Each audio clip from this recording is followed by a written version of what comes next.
We're going to pretty much get right into it because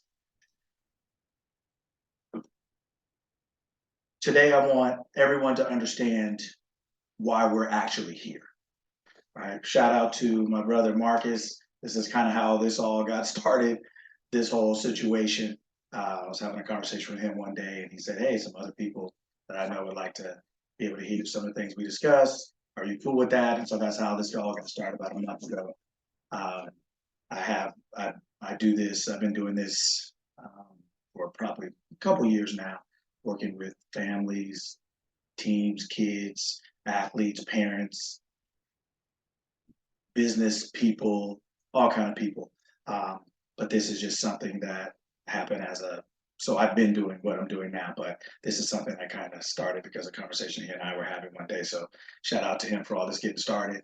Kind of as a result of how this all started, I've been kind of touching on a little bit of everything just because there's a lot of people on here that I don't know personally.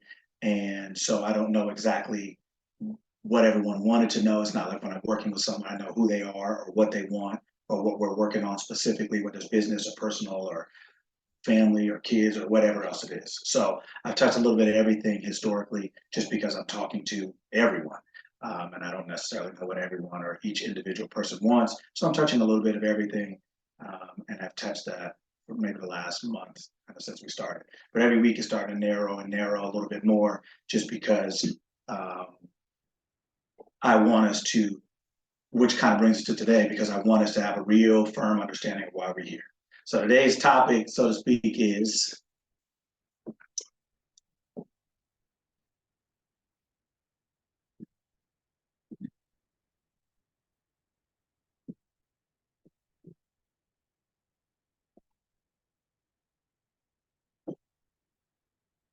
today's topic. Hopefully everyone can see it. This is an interactive thing, as I've always said. So if you have questions, please ask.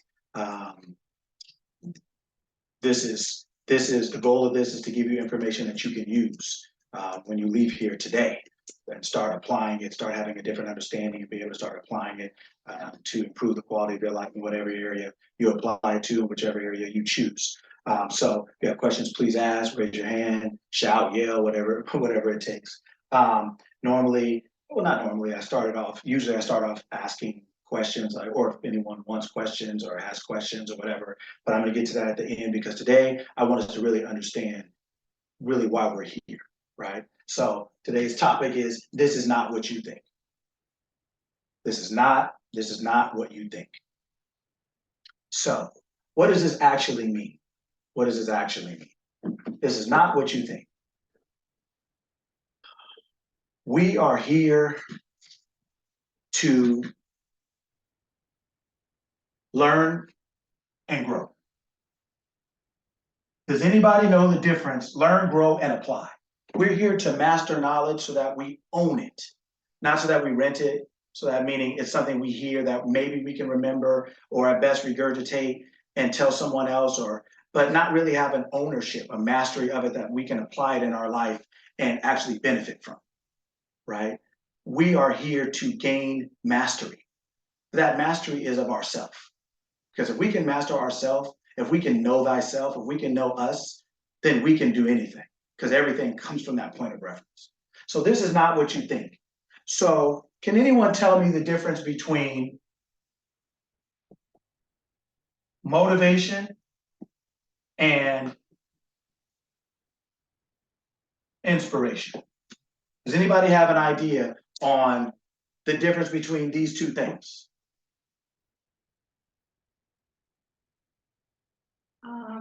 Kanishi in the chat enter, one is intentional, one is one is internal, one is external. Okay. And which one is internal, which one is external?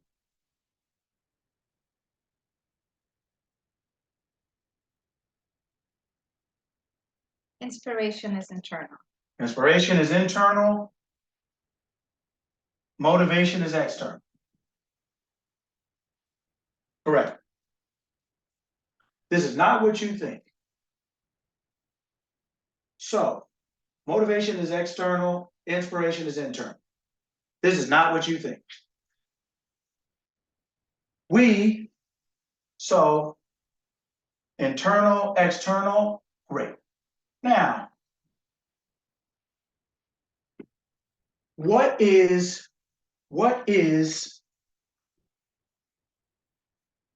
when somebody says, oh, are you a motivational speaker? Or when someone says, oh, you should be a motivational speaker. You should be all these different things.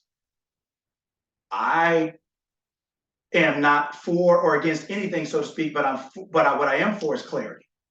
What is that? What is the difference between a motivational speaker and somebody just speaking, right? So the word motivation, what does that word actually mean? When someone says motivation, or when someone says motivational speaker, what is it they are doing?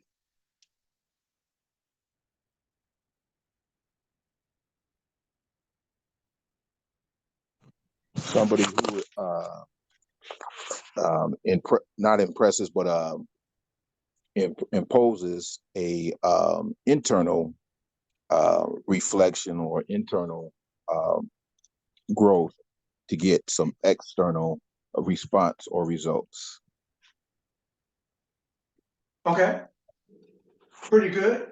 So here's what okay, is anybody else? That was good.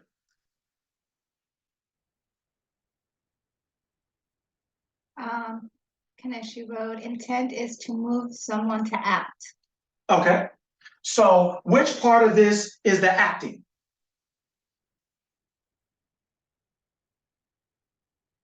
To get someone to act. Which part of this is the acting?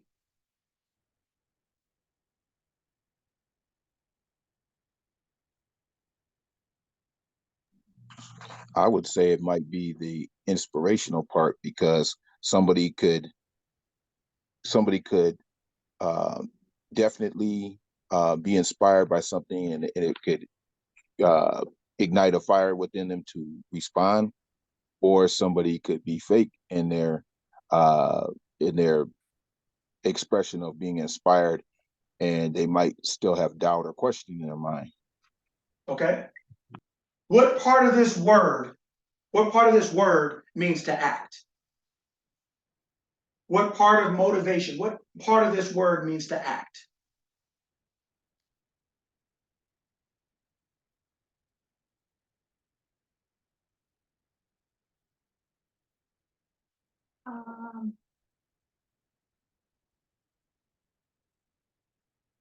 Kanisha wrote TION, so like the TION. Shun. Yes, yeah. This. So when we say communication, when we say aviation, when we say relation, right? When we say these things, communication, right? Communicate. It just means communicate. The shun means the act of. So shun is the act of. Aviation, right? Aviate, to fly. Shun means the act of flying. The act of flying, the act of communicating. Relation, right? Shun, right? And talking about your relationship, like what's the relate? What are you relating to? And what's your action, right? The act of how do you act as a result of that? So the shun is the action. The action. So when you say someone is a motivational speaker, the shun is the action. What is the thing that's being acted? The shun is the action. What is the thing that's being acted? What is the act? What is it?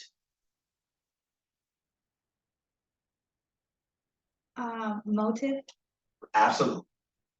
Motive. So the speaker has the motive. So you're acting on the speaker's motive. You're acting on the speaker's motive. Well, the speaker is not you.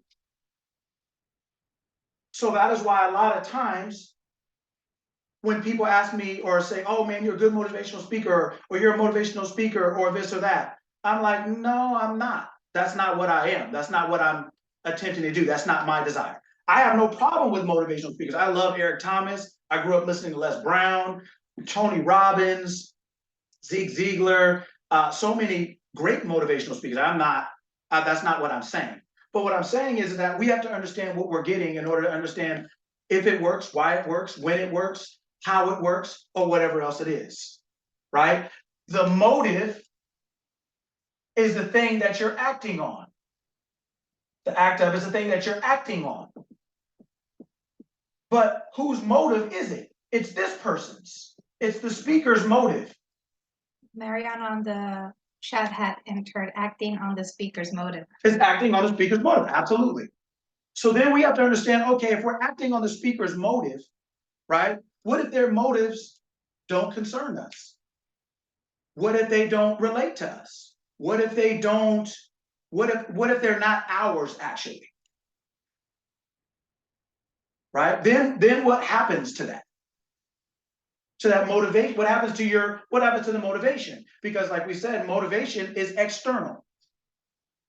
It's like the AAA. It's like AAA, right? When your battery is dead, somebody comes and charges it up. It's external. Yeah, it gets the internal to act, but the internal still can't act without it. So when your battery dies again, you're calling AAA the next day, the next hour. You get to work, they jumped your car, then you go to work for a couple hours, come out for lunchtime, and your battery's dead again. You got to call them again. Because it only acts on the battery externally to influence it, but it's only for a second. Because it's not actually creating anything on the inside. It's just jumping something to let it run. But you're running on this. You're running on the motivation, on the power of the external. This is why a lot of times motivation doesn't last. Whether it's your own, so to speak, or whether it is someone else's. You go to church, feel good for a couple hours, come out, and by about Tuesday morning, it's a wrap.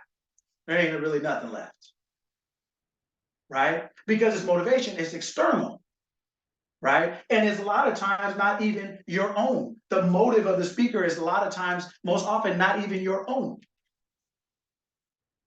right? So when we say that, right? So now we go back to the other word, inspiration. Right?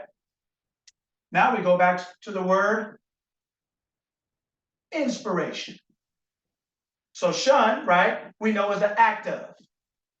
Inspire, right? Inspire. What does that word mean?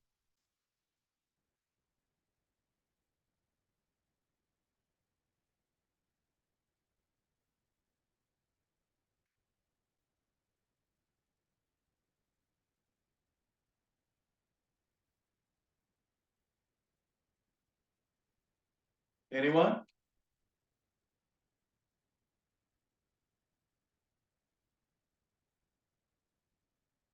So like we said, right, if we don't know, that's fine. Like we said, inspiration, right, is internal. Inspire means like to breathe from within. And breathe or breath means internal, right? It means to give life from within. Life from within. This is different than external. This is internal. This is your own drive, your own creation, your own thing. This is you when you're inspired. So yes, a lot of times motivation can try to attempt, like that battery, to spark inspiration, to spark the battery, the power within it to regenerate. But a lot of times it just gives it enough to start and get to something, and then it dies. So then you need another this, you need another hit of this, another that, right? From the external going in, because we're not firing from the inside out. So we have no life of our own. Inspiration, the motivation, right, is from the speaker. It's the speaker's motive. Inspiration is your motive. This is your motive because it's from the inside. It's yours. One is someone else's. This is yours. And this makes all the difference in the world on what you do, why you do it, how long you do it, whether you give up, whether you quit, or whatever else it is. It starts from the beginning. Where is it coming from? And a lot of times we use motivation for everything, but those are all motives. They're external, because if they were even our motive, they would be internal. They would be inspired. Right? So when we talk about this, right? When we talk about the difference between the two, this is not what you think. We are not here. This is not motivational speaking. This is not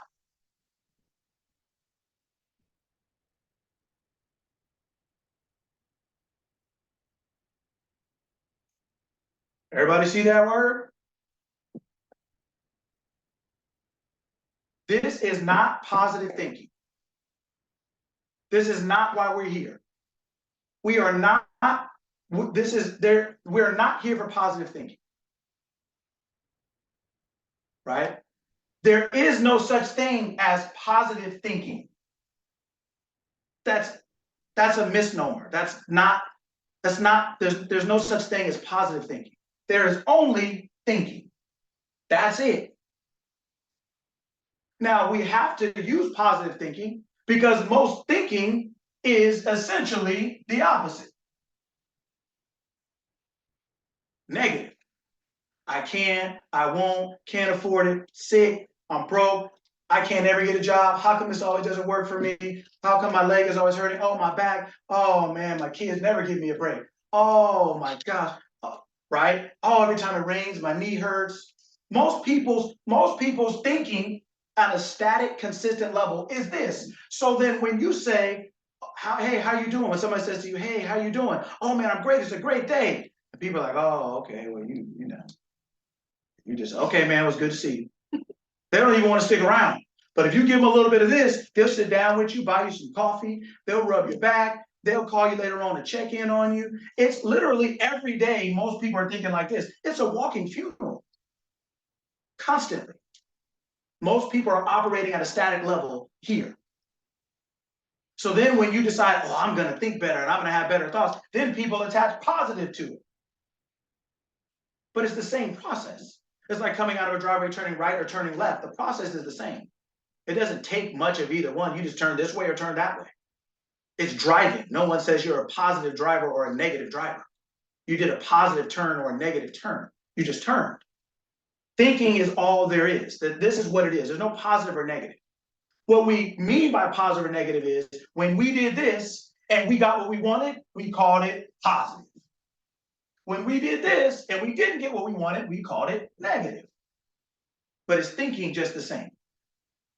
That's all it is. That is what we're doing, is thinking. Since most of us don't know how to do that, because we've just been given information that we internalize and regurgitate, that's just what to think. That's not how to think. That's just what to think. That's not how to think. Now, here's what I mean by when I say we're not even really aware of what we're thinking. So let's take it to another example, because we're not here for positive thinking. We're not here for motivational speaking. We're not here. We are here to learn how to think well, to live the life we want to live. Whether you're a business person, whether you are an athlete, whether you are a teacher, whether you're a mother, a father, whether you are, I work with kids, whether you're a child, thinking governs your life. How you do it, how well you do it, if you do it, when you do it, why you do it, what about it you're doing, how you're using it, it governs your life, your whole life. There is no like, oh, I'm 13, I start thinking now. The machine turns on. It doesn't work like that. So a lot of things I'm teaching are general, like I said, because I don't know most of you, so to speak. I've never met most of you in person or had a personal conversation with you. But when I'm working with someone, I narrow this down to exactly what it is we're trying to change here. But it all starts with thinking. Right? So I'm just being more broad and general just because I'm talking to so many different type of people and I'm not talking to a particular person or about a particular thing necessarily. We touched on business a little bit a week ago or so, but we can touch on health, we can touch on money, we can touch on business, we can touch on parenting, we can touch on if you're a child, we can touch on your business, we can touch on anything in life because it still requires the same foundational fundamental piece, your thought process. What you think, how you think, why you think, if you think consciously, right? Purposely, right? So here's an example. If we are a student, right, we're a regular student, and we have grades. So we have a math class, we have a science class, we have an English class, we have a history class. They call it so many different things now. But history class, we have old school PE, we have all these different classes. So as a student, right, your GPA, right, is the sum total of all these classes, what you got in each one of these classes. So this will tell you what type of student you are. It's the sum total of all these classes, right? So on your report card, if you want to call yourself a success or you want to have a good GPA, how many of these classes can you not pass and still be called a good student or be happy with your GPA? How many of these can you just not pass or just be mediocre at or just outright fail? How many of these, right? Somebody answer or put your hand up, scream, yeah, whatever you do. How many of these can you not pass? How many of these can be unsuccessful and you still be successful? Really none of them, because it's part of a plan or a curriculum or whatever study plan, and those are the required areas to I guess to either excel or go to the next level. Okay, so if you had to, so you're saying you have to pass all these classes in order to be, like you said, to be able to matriculate, to be able to move on, to be called a good student or have a good GPA. You're saying you got to pass all of them. Now, what is passing? C is passing. Are you talking about if you had a child theoretically, whether you do or you don't, if you had a child theoretically and they came home with all C's, what would you call them? Would you call his grandparents and be like, man, my boy's out here getting it? So when you say passing, what do we mean by passing? This is passing. Is that passing? All goes back to motivation. But then whose is that? We talked about that earlier. Whose is that? Whose motive are you following? That's why most people can't succeed. That's why kids a lot of times have poor grades, because they're following the parents' motive, not their own. They're not inspired. They're motivated, but they're motivated by you. Fear, threat, or reward. They're not inspired, so they're not internally driven. So if you don't beat on their head to do their homework, if you don't take away the video game, if you don't say you can't go to the party, what happens? They're not going to sit there and do that work because they're not internally driven. They're not inspired. That's why I say there's nothing wrong with that. That's not what I'm saying. I'm saying that's why I'm saying this is not motivational speaking. This is not positive thinking. This is thinking. And this thinking, learning how to think, allows us to be inspired. It means it allows us to breathe from within, to breathe life into our own dreams, our own desires. And it's mine are not based on you. They're not based on whether you're a good person, a bad person, whether you call me, whether you don't, whether you like me, whether you don't, whether it rains, whether it shines. It doesn't matter. I'm driven by my own. I breathe life into my own dream. So I don't need AAA. I can go out to the car and start it myself. I'm not waiting around for you to come pick me up, come tow me, come jump me. I'm not waiting for that. I can just get in the car and start myself. But this is why most kids' grades are looking like this. Because they're motivated by you, theoretically as a parent. They're motivated by you. And the motivation ain't always that good. It's either fear, threat, or reward. But it's not theirs, it's yours. Their motive is you. So as soon as you aren't around or you don't crack down or you don't do this, this is what happens. Because this is the level of their inspiration. Right? So if we say, if we say we have to pass all these classes, right? We have to pass all these classes to be able to move on. Then we talk about, okay, if we do, then what level do we have to pass these classes to be able to move on confidently, capably, right? With some actually knowledge and skill to be able to battle the next level, so to speak, or to be able to perform at the next level. If you have all C's in 8th grade, I mean, does anybody think you're going to 9th grade getting ready to kill it? Getting ready to do it big? Like you're about to hit the honor roll? It's just a matter of weeks. right? So this is just as a student. So now let's take this and let's make it a different example now. So all these areas in life you're saying that we have to pass in order to move on. Okay. Well, let's change this now. Let's change this up. Let's now, instead of saying student, let's call this life now.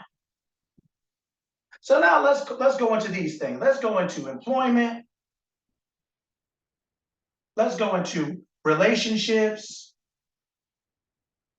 right? Whether they're personal or professional, right? Whether they're intimate or just friends, family, work, just people that you know, whichever relationship. Employment, relationships. Let's go into health. Let's go into money. And let's go into housing.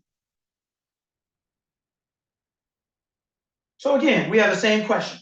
How many of these can you fail in order to be a good student? Or to, in this case, have a good life? Now, if we ask these questions, employment, so let's ask it in this sense. Employment. And all of these areas, let's ask a question. They're all the same question, different classes, different areas of life, same question. How many people are working or employment, whether they're self-employed or working for someone? How many people are doing this the way they want? Meaning you wouldn't change it or trade it if you could. How many people are actually winning in this area? How many people, meaning if I won the lottery and I could quit, or if I just, could do anything in life, I'm doing it? How many people are winning in employment, where if they had a chance to change it, they wouldn't? How many people are happy with their relationships? How many people are really working where they want to work or doing what they want to do for employment? How many people are really married to who they want to, or have the relationships with their friends and family they want to? How many people are winning in this area? How many people have the health they want? What they say, like 47% of doctors are overweight themselves. It's almost 50% of the population is on some form of medication, whether it's for your mind or your body or both. How many people are winning in this life where they have the health they want, the relationships they want, the employment they want, the money they want, they're living where they want to live, with who they want to live, how they want to live, they have the money to be able to buy what they want, right? To be able to go on vacation when they want, to be able to just do the things of everyday life. We're not talking about buying a rocket. We're not talking about having your own private jet. We're just saying to be able to comfortably enjoy the things of life. How many people's health allows them to run outside in the rain?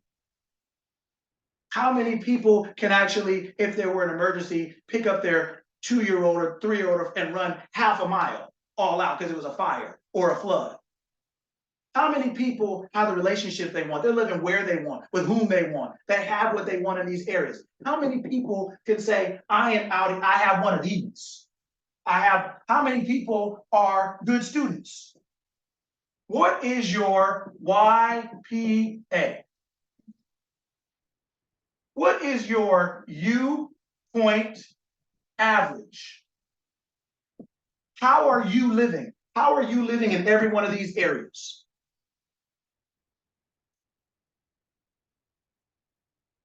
How many people can say, yeah, damn, I'm winning in every one of these? We're all doing them. But if you look at society, right? Most people are down in here somewhere. You may want to give some people are at a plus, some people are at a minus, some people are just at the C, but most people are around somewhere up in here. They have a job that they really like, but they don't like the hours. They got a job that they really enjoy, but they're never home. People have relationships, they're married, but don't want to go home. There's people who are alive, but if they don't take 15 medications and they aren't in before dark, and if it rains while they're still driving, and that's not good for their arthritis, how many people got that?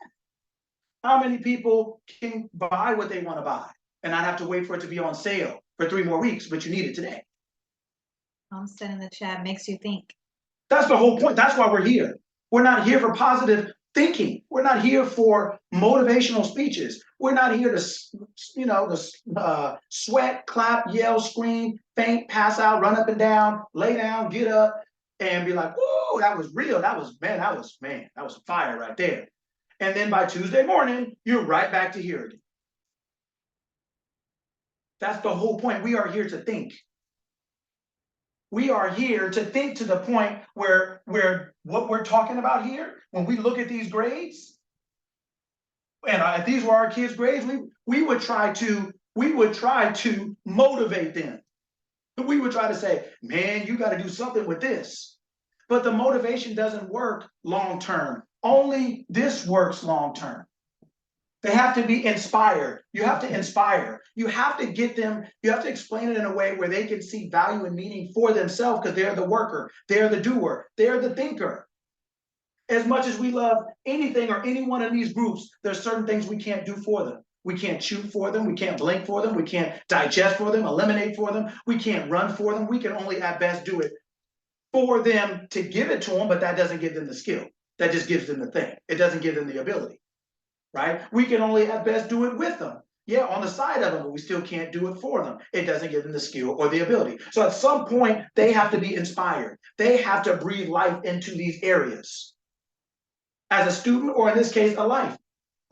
We are all living this. We're not all still students, but we're all living this. This goes on this life is life. Whether you're a student at 2, you're 2 years old, whether you're 12 years old, 52 years old, or 82 years old, we're all living this. School comes, school goes.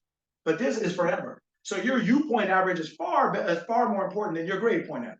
But everyone will worry about these at best, and they're not thinking about the things when we apply this to life. Nobody's thinking about the same thing. We have a report card. We have a life report card. Some people call it credit. Some people call it how much money you have, where you live. Some people, we're gauging it on different things, but the point is there are outcomes to each one of these areas.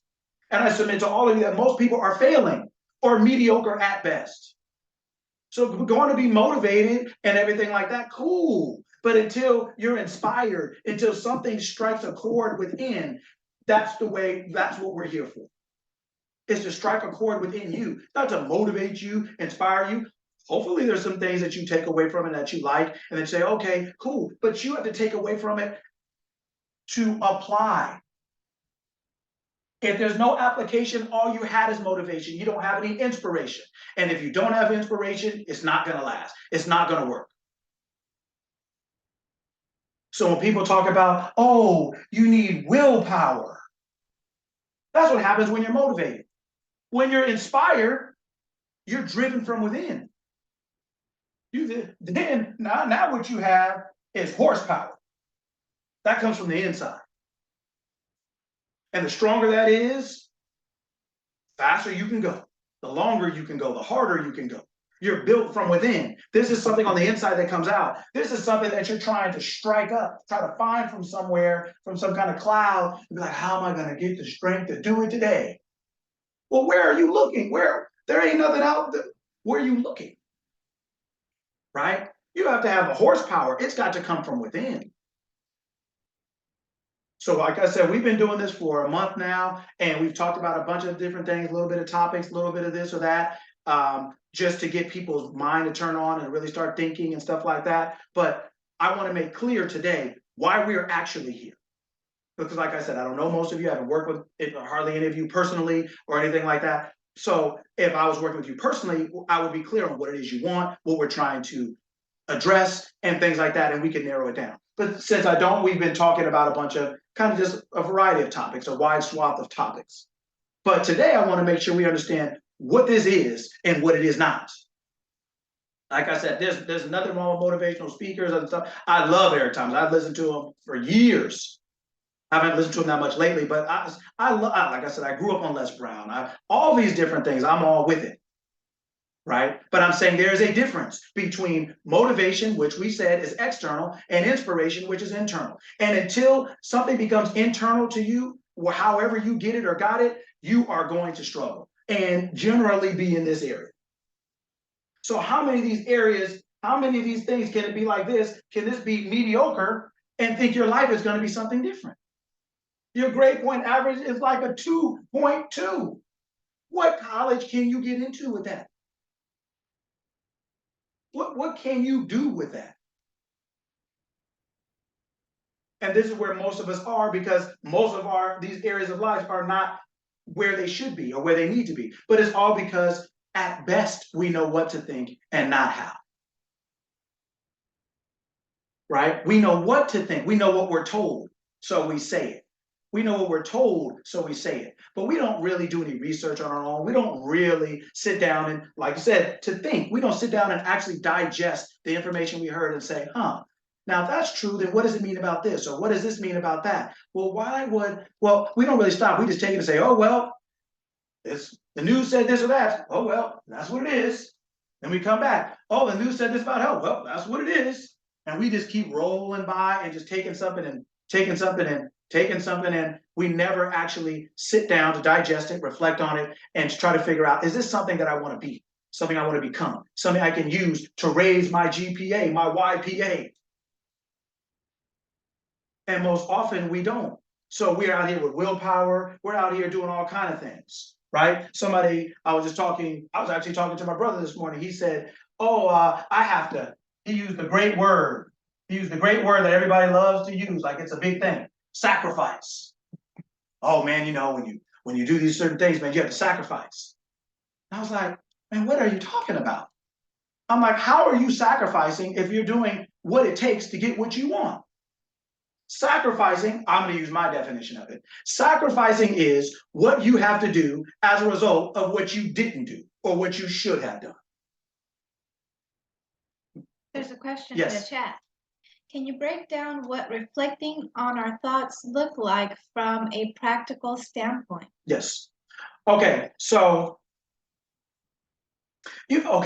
perfect. So same conversation with my brother. I said, have you ever seen people run a marathon? And you know how people are running a marathon, they're running, but they're eating and drinking while they're running. So they're just doing enough to keep going. They don't plan on stopping. They just keep going. So they're running, they're chewing on bars, and they're out here getting it, right? They're not breaking stride hardly. It's kind of amazing, right? And they go out there and they just keep doing it, right? So that is essentially what we're doing in life. We're just taking all the information, and we never stop to sit down.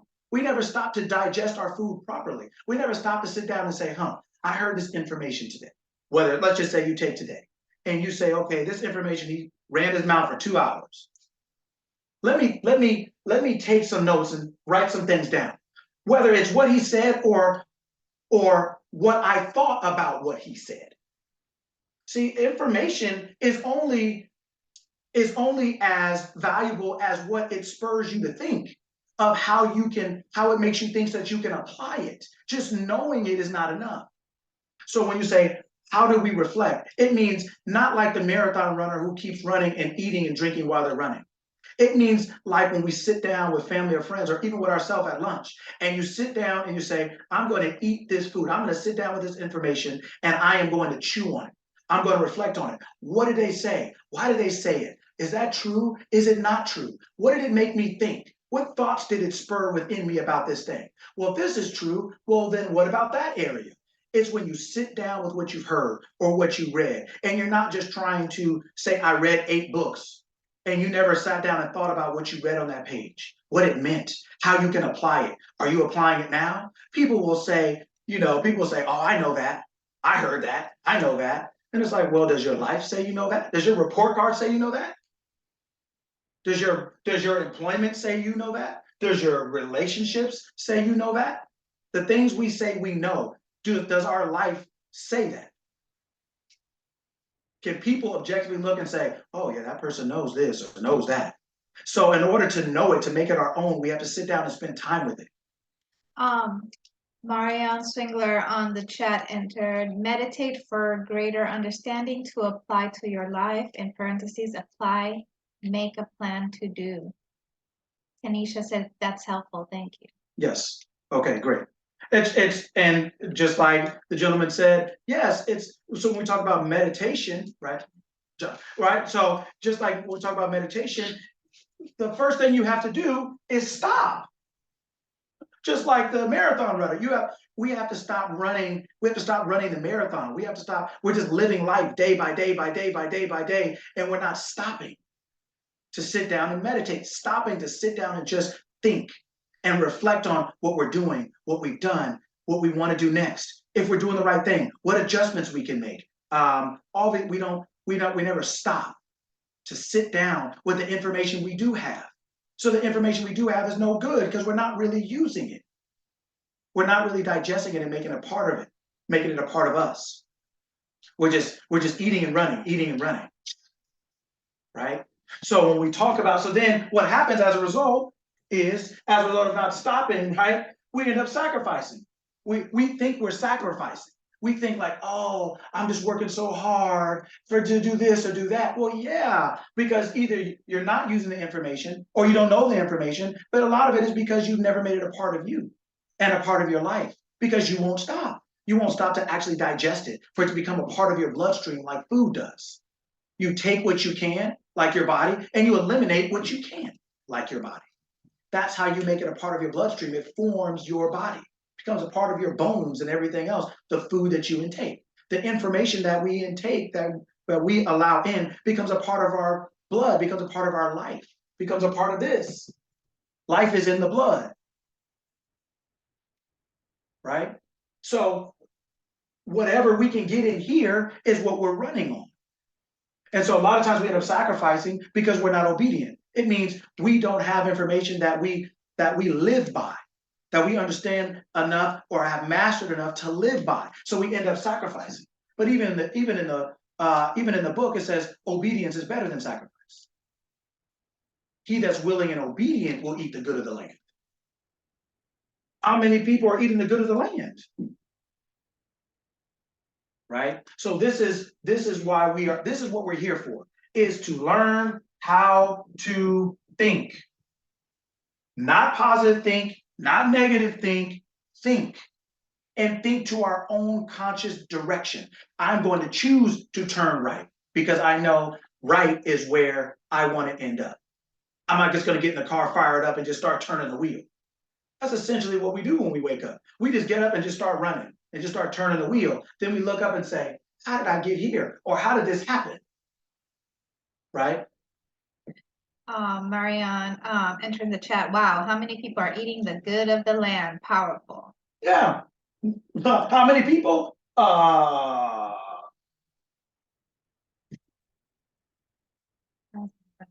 Very few. Because how many people are obedient? Meaning how many people know what they know? How many people how many people have achieved this word in anything?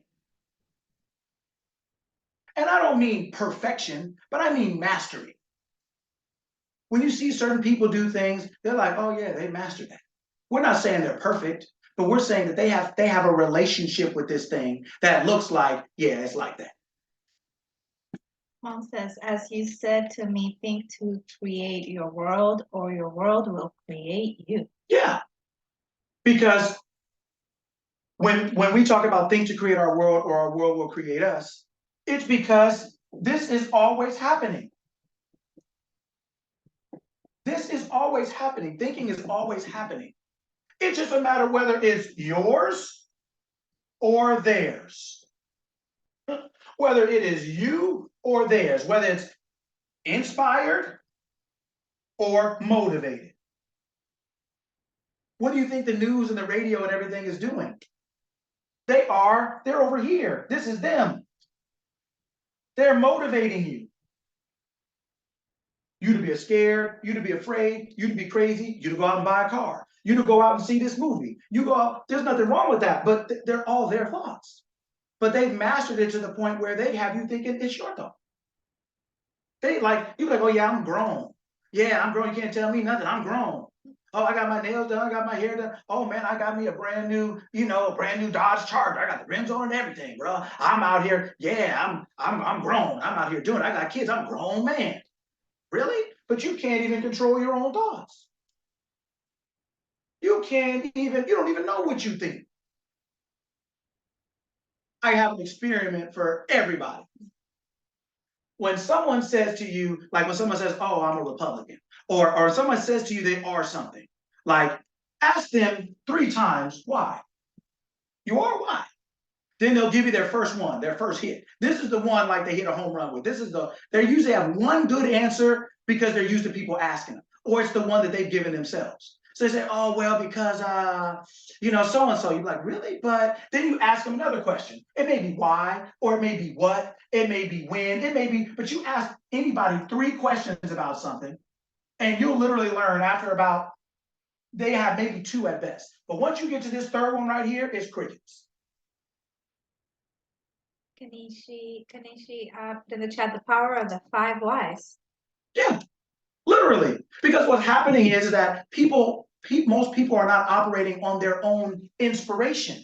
They're not, it's not something, and inspiration doesn't mean you don't take information from the outside. It doesn't mean that you don't have outside information or outside stimuli. That's not what we're saying. What we're saying is that wherever you get the information that you, whether it comes from in you or whether it's your friend or your parent or your brother or your sister or something tells you, but it's how you take it in and how you digest it, how you use it and actually develop your own relationship to it. Right? If your parents had a house and then they decided to move to Florida because it's too cold here and they gave you the house, you wouldn't keep the decoration the same. You figure out a way to make it your own. It's still the house they gave you, but it's yours now. So you're going to decorate it the way you want it to be decorated. You're not going to leave up, the stuff that our parents, as they get older, especially start hoarding stuff and packing stuff away, won't throw nothing out, right? A lot of times, right? So we would redecorate it. So it's not that being inspired means that you don't take anything from the outside world. It's whether it comes from within you or whether it comes from someone else to you. It's how you ingest it, reflect on it, and then make it your own. And so when we get to the third one, just the third one, you don't even need 5. But if you ask 5, then they probably stop talking to you because now you're so far away, they wouldn't even know what you're talking about. But the third, once you get down to this third one, people don't have anything to say. Why? Because people are just repeating what they heard. They don't really know why. It's not their organic thought, whether it's they're created or one that they've made organic, meaning they have defined a relationship with it. They understand what they're saying, why they're saying it, why they like it, why they don't like it, why they agree with you, why they don't. It's not an argument. It's not personal. It's just based on something that they have come to a mastery of, an understanding of. And it doesn't even mean you still can't be wrong, so to speak, but at least you have a firm and clear understanding of what you believe and why you believe it. And so when somebody says something, you can defend it, your position, not justify it, but you can explain it. This is what I think. This is why I think it. This is how I apply it, or this is what it means to me, or why it means. And you can have a discussion with someone, but most people can't do that. After this second one, they start calling you names. They just say, shut up. They say, stop talking to me. Oh, you think you know everything? But that's because they're frustrated. They don't really know. They just want you to do what they do, which is allow them to say something to you that you just accept. So very few of us have mastery of anything. So we're always in a state, therefore, of sacrifice. We're always in that state. Always. Because we don't own anything. We don't have anything to be obedient to that we can stand under and stand on. We haven't spent enough time with anything. We're just going from one hustle to the next, to the next, to the next, to the next, because we got to get from class to class to class to class to class. So everybody's going to class, nobody doing any homework. Everybody's graduating, but can't get into the school they want to get into. Can't get the job they want to get. Can't do this, but everybody's grown. And everybody is this and everybody is that. So thinking is why we're here. We are here to learn how to think so that we can live well. It doesn't matter what area of life you're in. It doesn't matter what class you're taking. Is there one of them that's okay to get an F? Is there one of them okay that's just okay to just be mediocre at and it not matter? It's your report card. It's a reflection of you. Right? So your life, your YPA, right, is a reflection of you. There ain't no motivation in that. Meaning there's nothing external about this. This is you. This is you. It's not like someone else giving it to you. This is you. It's a reflection of you. Up and down, back and forth. It's a reflection of you. So every one of those, your health, your wealth, your housing, your relationships, your employment, all those things are reflections of you. And they're a reflection of your mastery in that area, your understanding of it. So that you can, and so you you live your life according to your level of understanding. And if we don't stop, right, and reflect, so that we can digest what's appropriate and eliminate what isn't, we will not reach that level. And the closer to this level you are, the better you live. Whether it's in money, health, relationship, housing, employment, whatever else it is. The closer you are to this, the more you make. Whether it's in money, in health, in time, in friendships, in neighborhood, the closer you are to this, the more you get, the better pay you are. That's why surgeons get paid more than regular doctors, because they have a specialty, they have a skill that they master. There's something they focused on that has taken them to a higher level of understanding. And so in order to reach this, we have to spend more time with ourselves. Like we talked about last week, developing the I. We have to stop the marathon we're running every day and eating and drinking while we keep running. We have to stop and reflect and think about what we heard, think about what we're watching, think about what we're listening to, think about what we're reading, digest it and say, which part of this can I bring into my life to make a part of me? Right? And then the parts that don't work or don't fit or don't apply right now, I eliminate, I put to the side. Right? Just because we eat and we eat well, we don't keep everything. Just because we read a book, it doesn't mean every page is as valuable as the next, or that all the pages are applicable to us, but we take the parts that are. But in order to do that, we have to stop first. A lot of times we're just out here running and rolling, right? So today is about getting clear, right? It's about getting clear on what it is we're doing here, so that we can apply what we're learning here today. Not sit around for 6 weeks and be like, no, right? We are here to learn how to think so that it inspires us to think.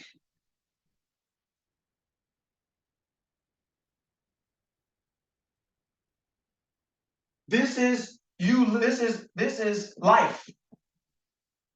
This is how well you're living.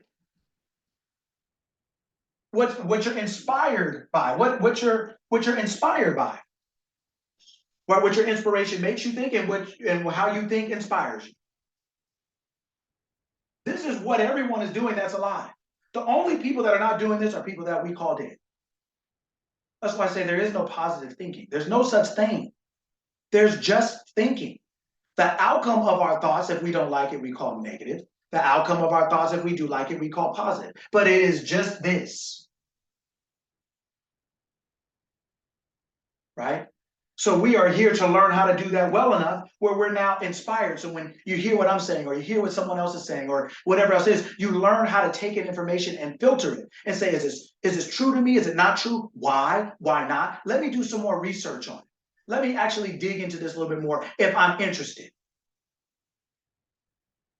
I have a daughter. I tell her all the time, don't take what I say for granted. Research it. Dig into it.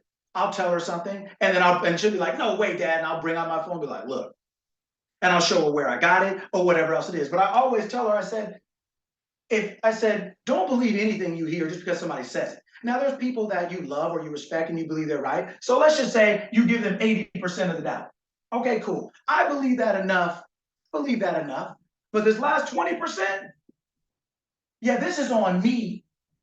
I am going to find out. I am now going to think.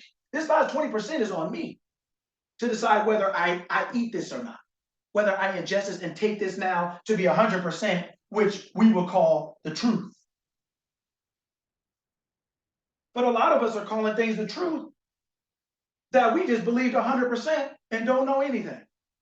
If you look on Google right now, in one of the definitions of Abraham Lincoln, it'll say white politician, so-and-so and so-and-so. His own self-description was, I'm 6'4", 180-something pounds with dark skin. So they told you he was white, and he tells you he's dark. Dark skin.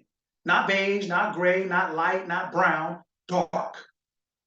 Now, when you look outside and they say, oh, and you say it's dark, does that mean brown? Does that mean light? Does that mean white? Does that mean dusk? It's dark. It means it's night. So they say he's this, but he said he's that. So if you listen to they will control what you think, how you think, what you believe, because they're just externally controlling you. Because you don't know how to think, you don't know how to take in information, how to do this last 20% to research it. Because this 20% is what they call the devil's in the details. Right? You ever listen to when we talked about last week, there's no such thing as a side effect? There's no such thing as a side, the medication, well, and the side effects are, it's not a side effect, it's an effect. That's why you're talking about it, just like you're talking about the medicine. But have you ever noticed when they're talking about all these drugs on a commercial, they talk slow and they talk about, oh, and if you want to be healthier, talk to your doctor. And they got flowers and roses and people riding on bikes and playing frisbee and doing everything else. When they get to the side effects, it's 25. Boy, you. First of all, I have great eyesight and I can't even see the details. So I got to go to the thing and be like, because the details are so small, they don't even want, if you could read it, you turn the TV off. If you could understand what they were saying, you'd stop listening. You just cover your ears like a 5-year-old, right? Because this 20%, a lot of times, is a lot bigger than this 80. Right? And so a lot of times we are believing this 80% with no 20, we put no time into this. So when someone says, how do you do that?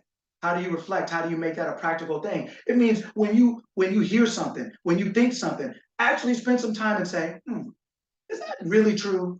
I'm mad. What am I really mad about though? Okay, cool, you're mad. What do you really, you stop and ever think what you're really mad about? Or who you're really mad at and why? Like, and actually, does it really mean that much? Does it even mean more? Does it mean less? But a lot of times we just have a thought and we're off and running. That's just good enough. We don't stop to actually think about hardly anything. We're just off and running. We're like that marathoner, eating that food in that bar and drinking that drink, and we just keeping it pushing. Right? So this 20% is important. Before you believe anything 100%, to live your life on it with no questions, no doubts, no fears, or whatever else, you need this 20%. This 80% doesn't always have to come from you. It comes from a lot of different people, a lot of different places. Friends, family, news, TV, internet, social media, whatever. There's a lot of different people around us. And one person can't know everything. So we take information from other people who have spent time learning something. That's great. But so we may give them the benefit of the doubt and give them this. But if you give them 100% just off the bat, you're not going to live it. In order to live well, you have to know how to think, not just what. And learning how to think, part of that is doing research, meaning part of that is reading, writing, sitting down with yourself, spending time, meditating, all the different forms that bring you back to yourself. So that you spend time with yourself, so that you can hear yourself. And most of us just don't do that. We just give 100% away to everything. And we don't have anything to offer ourselves. We don't have a home to go back to. We're essentially homeless. We're just wandering, right? Because our true self on the inside, we have no relationship with. We're just out here looking for everything and everyone else, right? So today I'm giving you examples of why we're doing what we're doing here. Because I never really talked about it and didn't explain it, and I want to be clear on why we're here. Right? So I was having a conversation and I said to someone, if you have a child, say they're 6 weeks old, it could be just any child, but that you're taking care of. They're 6 weeks old, and you love them. They could be your niece, your nephew, your kids. They could be your neighbor's kids, but you just have an affection for them, right? They're 6 weeks old, and you're running around running errands with them all day. So you have them from like 9 to 4. Their parents are out at a conference or something. You have them from like 9 to 4. So you have them all day. So you have to do a little bit of everything with them. Laugh with them, cry with them, play with them, change diapers. You got to take them to the park, let them see the butterflies. They can't really, but you're having a day with them. Now, if you feel that level of affection for them and everything like that, right? And let's just break it down even further. Let's just say these are your kids, whether you have them or not. Let's just say they are. This is your kid. So you run around with them all day. Would anyone, this kid, right, is yours. And you were with them from 9 to 4, let's just say. And you run around with them all day, did all the things that you did that day. Would anyone go the whole day? What is one thing you would say to this child at some point during the day? What is something you would say to it?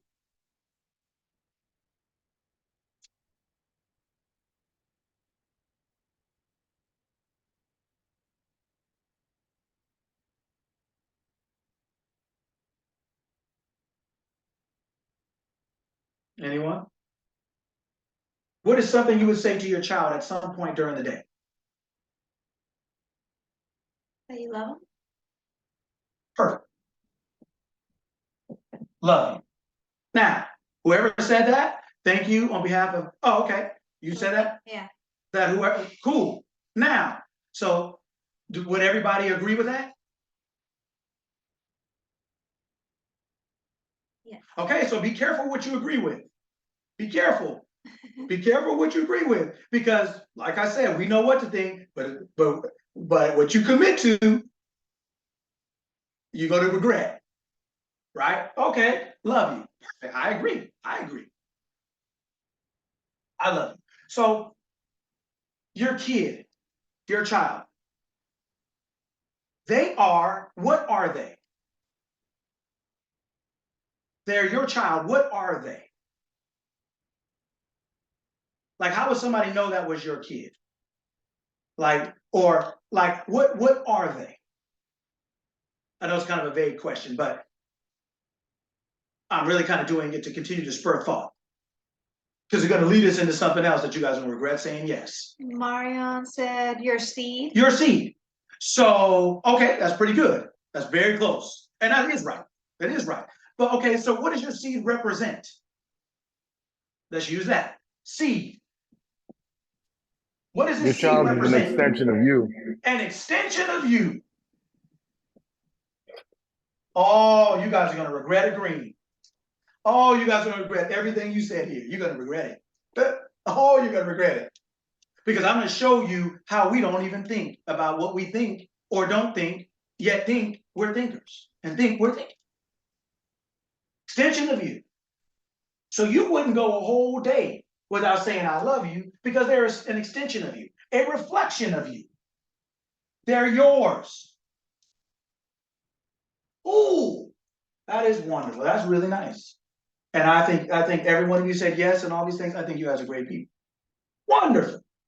Okay, so let's see here. So now we're gonna cut this off here and say, okay, kids, 6 weeks, kids. Now, we said all this. What can this 6-week-old say? What can this kid say back to you at 6 weeks?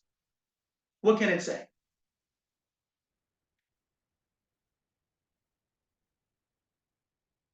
You said, I love you. What can it say?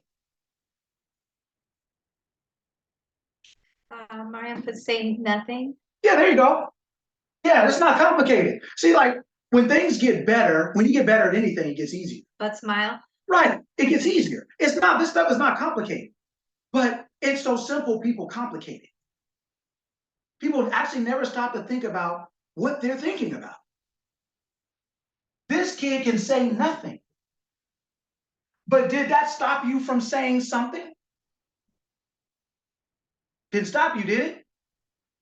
Great. So this kid can't say anything to you, can't do anything for you, can only really just do what you're out there doing all the work. Cool. And yet you still love them because they're an extension or a reflection of you, and they ain't got nothing to say. Ooh, but yet you tell them you love it and everything. Okay. So instead of kids, let's just call this now. Let's call this now your body. All you great philosophers and agreeers and good people. Who here wakes up every day like you would with this kid and says, I love you to your body or to yourself? Who says that? Anyone? Raise your hand. Don't be so slow. Where I can see the chats from here and I don't see anything moving. So who says to this the same thing you said to this? Who says that? And I mean, I'm not just, I'm talking about the same way you say it to your kid. Where you look all in his eyes and you rub it and you tell it how brilliant it is, how wonderful it is, and it can't even talk back. Can't do nothing for you. But yet you say it. Who says that to their body?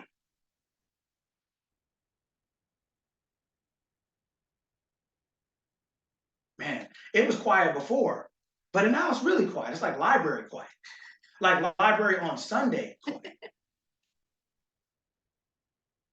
This is what I mean by thinking, like we're not even thinking. Desiree say, I sure didn't, but say it more now. Okay, so now we say, so to our body, we don't say I love you, but isn't your body an extension of you? Isn't it a reflection of you? Isn't it the same thing as your kid? It's a reflection of you, isn't it? Marianne said yes. Okay, but yet we don't say anything to it. And your kid that you say something to, don't say anything back. I mean, that is the prime example of a taker. Mom said, I used to walk by a baby picture and kiss it and say it. To Walk by a baby picture. Whose baby picture? Your own? Desiree said yes, but were never programmed to truly self-love. And Mom said yes. Yeah, so to your body is the same extension of you, the same reflection of you. It's the same thing, yet we don't say anything to it. And then we're mad when it doesn't work. But we'll tell our kids we love them because we want to instill self-esteem. And we want it to know we love it. We love you, I love you. Throw a birthday party for it. We do everything for it. But the same reflection of ourselves, we do nothing. We don't tell it we love it. We don't tell it we appreciate it. The only time we talk to it is when?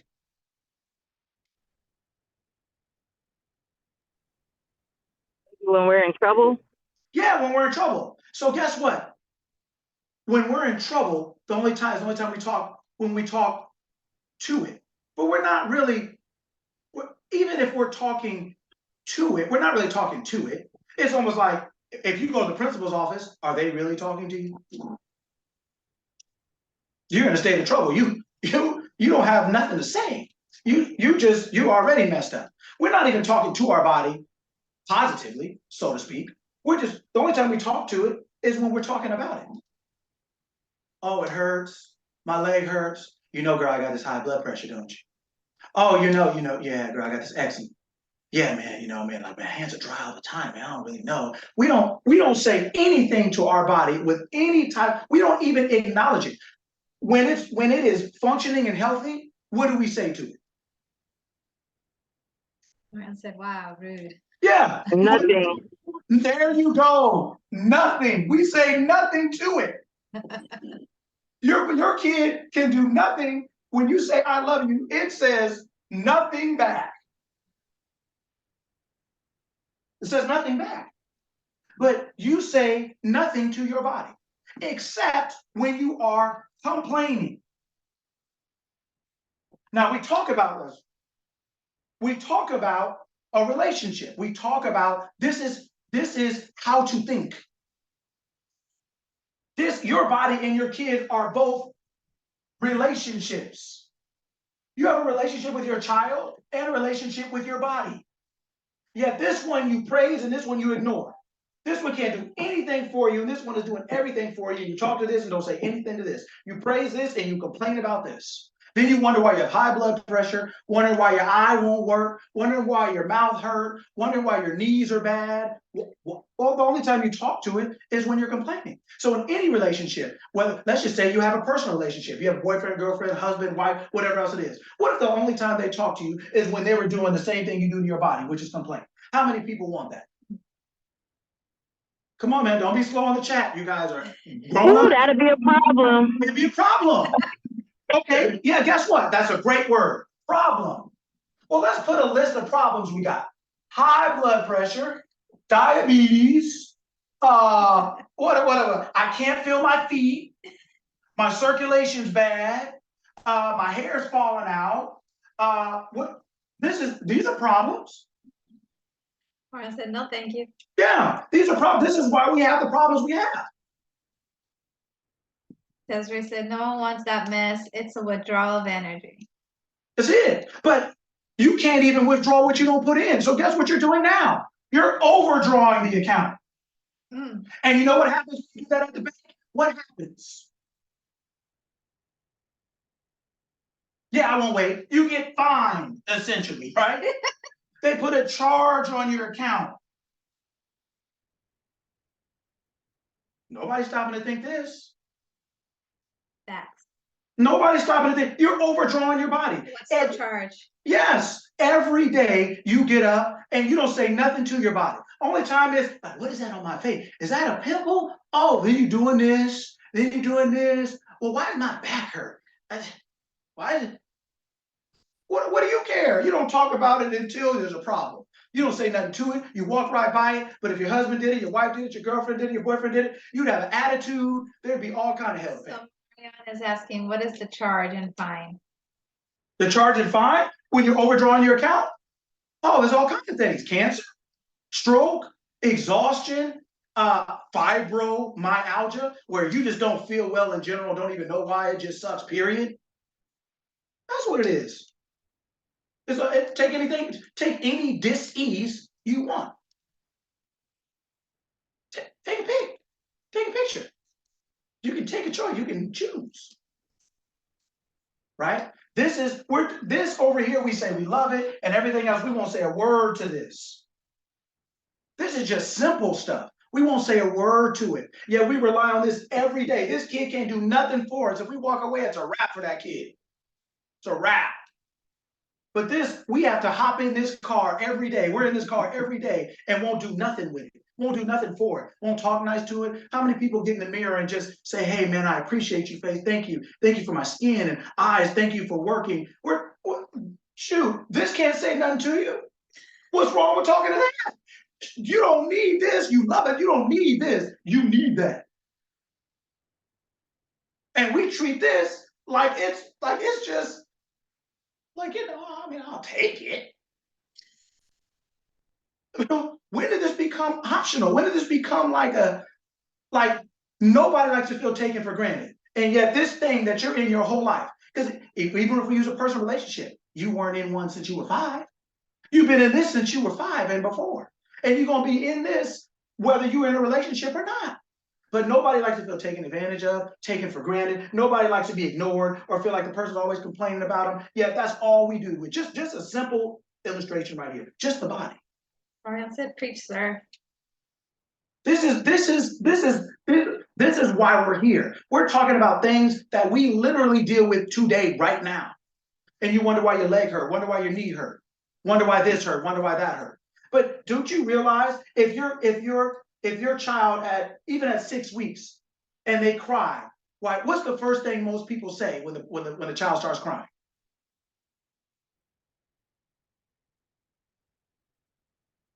When they're talking. What's wrong? Say it again. What's wrong? What's wrong? But let's just say it's a baby. What's the first thing we say out of affection? We're like, oh. Then what do we say? Right? Then what do we say?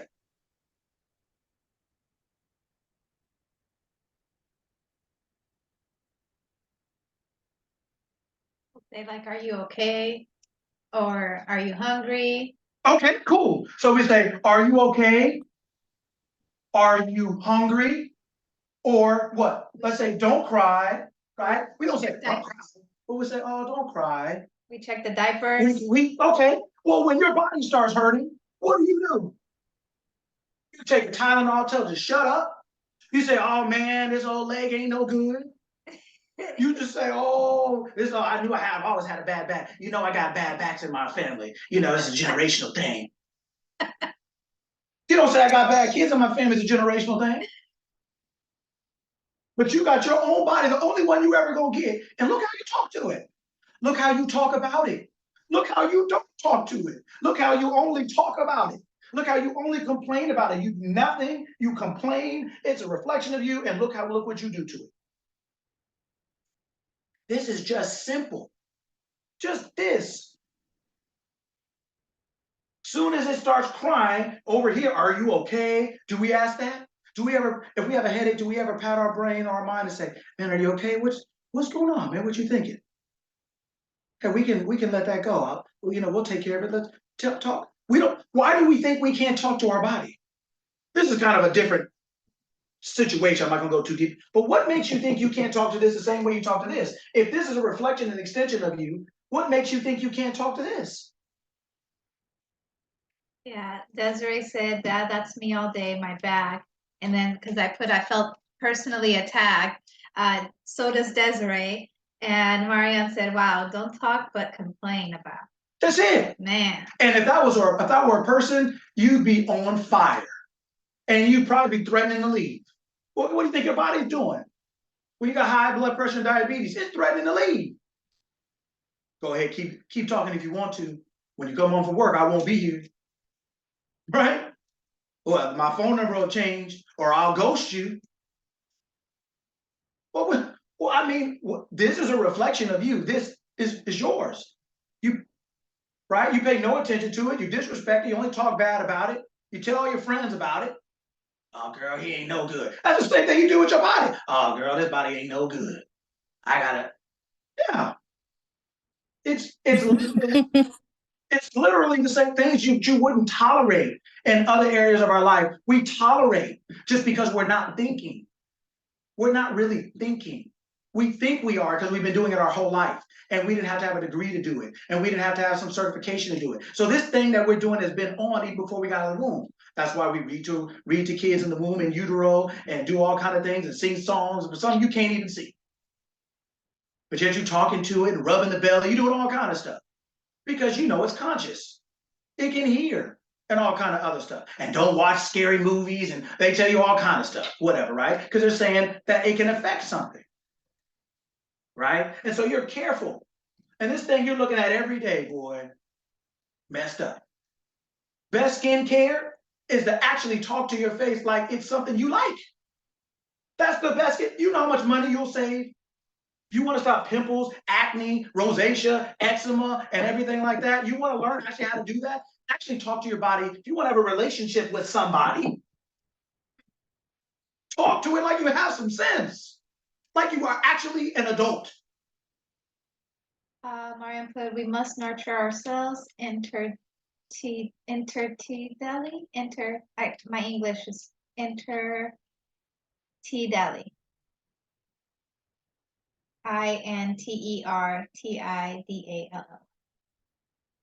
Oh, intentionally, maybe you're saying? Intentionally. I don't know, but you guys are interrupting the sermon. So listen, back to the point, right? Right? The whole point, yes, you have to talk to yourself intentionally. Talk like you have some, but this is what I mean by thinking. This is what I mean. We never thought to actually realize that we can talk to our body the same we talk to our kids. That when your kid is saying, when they're crying, when they're saying something is wrong, they're trying to get your attention. They're trying to alert you to something. And these are the 3 questions you ask. When your body has a headache, you tell it to shut up and you give it a pacifier called Tylenol, called Advil, or you just put the pillow over your head and just hope that it'll go away. I've got to ride it out. But it's talking to you, trying to tell you something, but you don't know what it's telling you because you don't have a relationship with it. You don't spend time with it. You'll run around with this thing all day and think you're parent of the year. And you got a body that you won't spend any time with, don't talk to, complain about, and everything else, and then wonder why when it breaks down, then you got an attitude about that.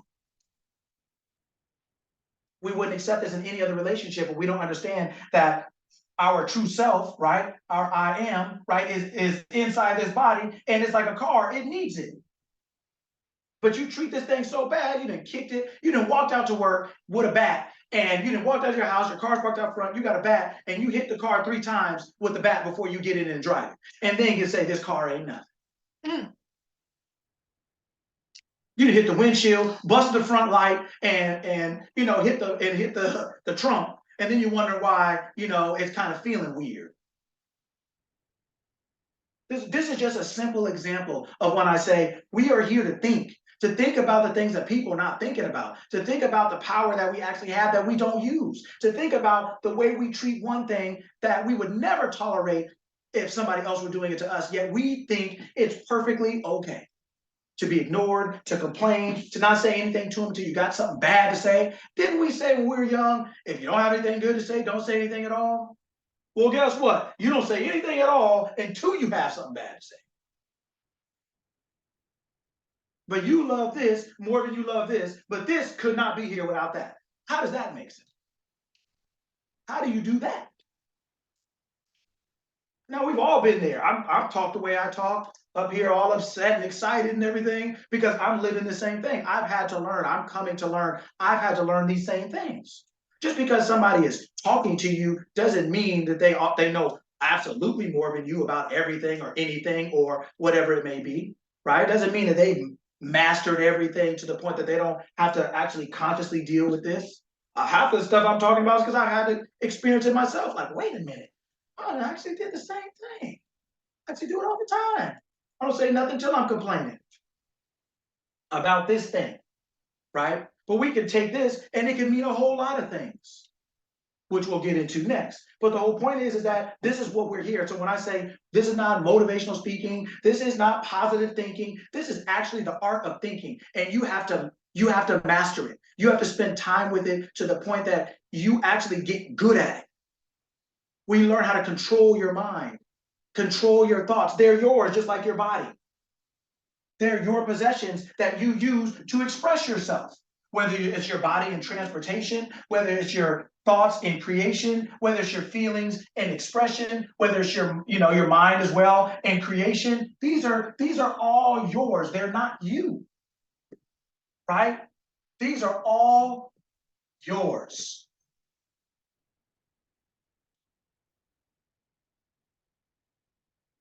These are all yours.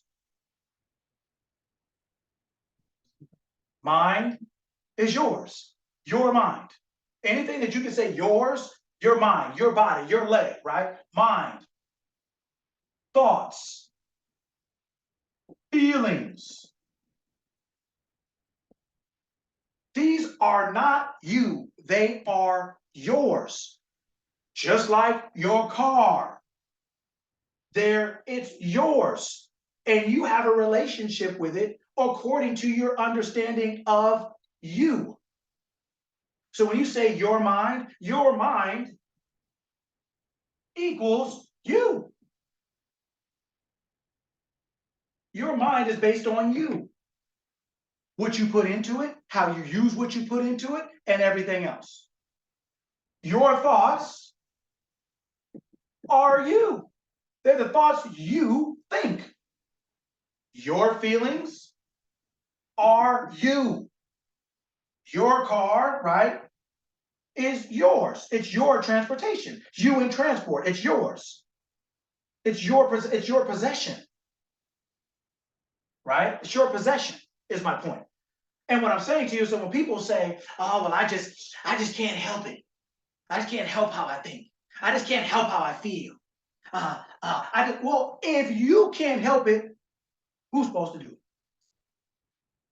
If you can't help how you feel, if you can't control your mind and you are grown, who's supposed to do that for you? I got a couple offers. If you can't do it, I can tell you, so society, they have now taken you out of the equation of your mind. They say, don't worry about it. We'll take care of it for you. Well, we'll use Tylenol to control it. We'll use a little bit of Xanax to control that and these three things, because these three things are kind of all interlocked, your mind, your thoughts, and your feelings. They're all kind of one. So we'll use a little Tylenol, a little Xanax. We may use a little bit of alcohol because we need to kind of soothe the demons, calm the demons, and slow it down a little bit. We got a whole lot of offers for you. But ain't none of these you, but they're controlling you, but you're grown. How's that work?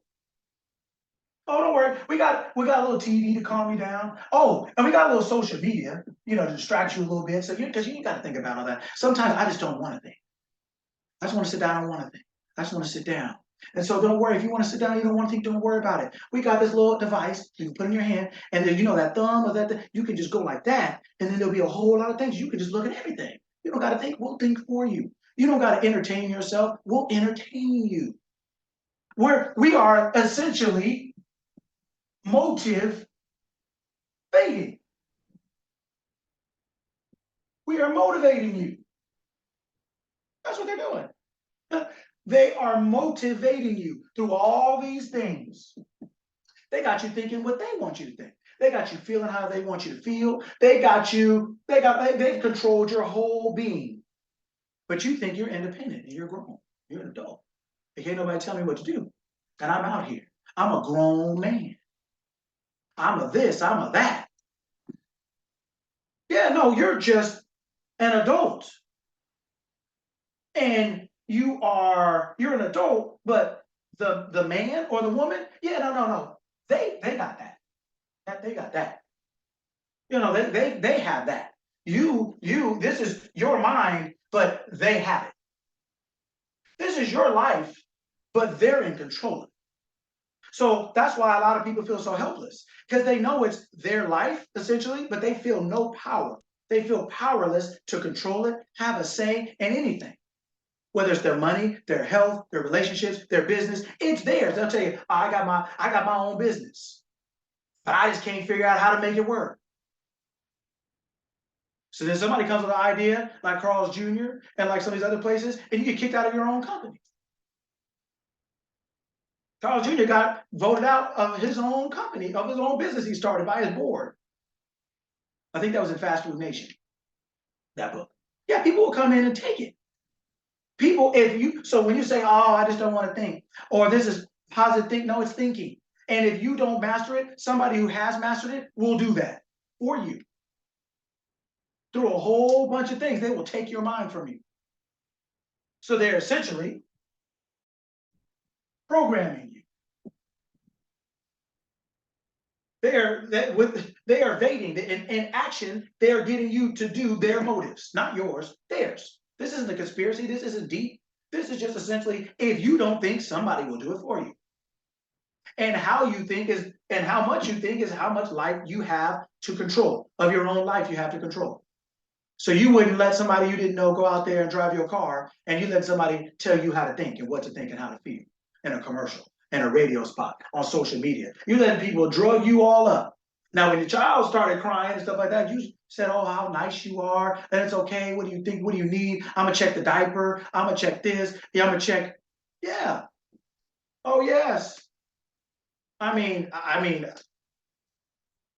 I've seen women look in their kids' butt, smell their breath, look under their arm, looking for anything that could possibly be wrong with them. Guys be kind of like, man, I don't know. We just gonna have to figure it out from a distance. That's a little tough. I don't know, right? I mean, but look at the lengths we're willing to go through for our kids, and we won't go through any length for ourselves. As soon as our heads start hurting a little bit, we just be like, oh shoot, here it come. I got them migraines. Oh, here it come. I got this. So we'll shut it down and shut it up. We'll pacify with all these things. Then after a while, we don't have any self-efficacy. We don't have the belief that we have any say in our world. So we give it away to somebody else to say it for us. And then we wonder why our life is not going the way we want it to go. It's not ours. It's not ours. It's somebody else's. They just let you think it's yours because you've given it away. When your body starts hurting, you don't ever stop to think you can talk to it. When you have a stomach ache, you don't ever stop to think, hey, you know what, body? I want you to eliminate whatever that is. I'll be home in about 10 minutes, and I want you to get that ready for me. Nobody thinks they can do that. Right? But it's the same thing you tell your kids, hey, we'll be home in a minute, don't cry, we'll be home in a minute. Same thing. It's a reflection of you, it's yours. We don't ever stop to think that, right? This is thinking. This is learning and thinking about, actually, man, what am I thinking about? Why am I not controlling these things? I just can't control what I think. I just had to give them a piece of my mind. I just got to say something. And it's like, yeah, there's nothing wrong with doing that. But is that something you chose to do out of a conscious state of mind? Like when you turn on the stove, when you turn on the oven, you don't just, I just gotta just, well, that's essentially your feelings. It's essentially, these are functions that you use to express yourself. And you don't just turn things on and off because you can't help it. That's what a 4-year-old does. But we claim we grown and we out here doing the same thing. At a 4-year, just out there touching everything. Just turn things on, turn things off, and be like, oh, okay, it's a flame. Oh, that's nice. Oh, wait, what? And we start running off somewhere else and leave the flame on. Burn ourselves up. Burn our house down. We burn our life up. Because we got flames just everywhere, just going. Got hot water running, got flames going, windows open. We got just everything just out. Life just exposed to everything. And then we wonder why we got squirrels in the house, we got birds in the house, a rat came in, a raccoon came in, house is halfway on fire, the toilet is overflowing, the tub got water coming out, because we didn't left everything just open and wild.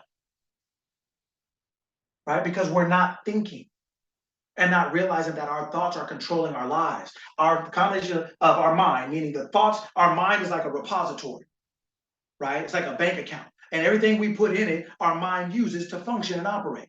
And those are primarily these two things, thoughts and feelings. This is your checking and your savings. They work together. And they're yours. So when you say I can't control how I think, well, they just made me so mad. Cool, there's nothing wrong with being mad, but if you can't control your mad, how much, how long, or if you just let somebody else come by and make you mad, then you're not in control. There's nothing wrong with getting mad. There's nothing wrong with it. But it should be something you choose to do. And it should be something you choose to do for however long. It's just something for you to control. If you can't control your thoughts and your feelings, you're not an adult. And we all have to work on it. We all have to mature, right? But if you can't do that, you're not mature.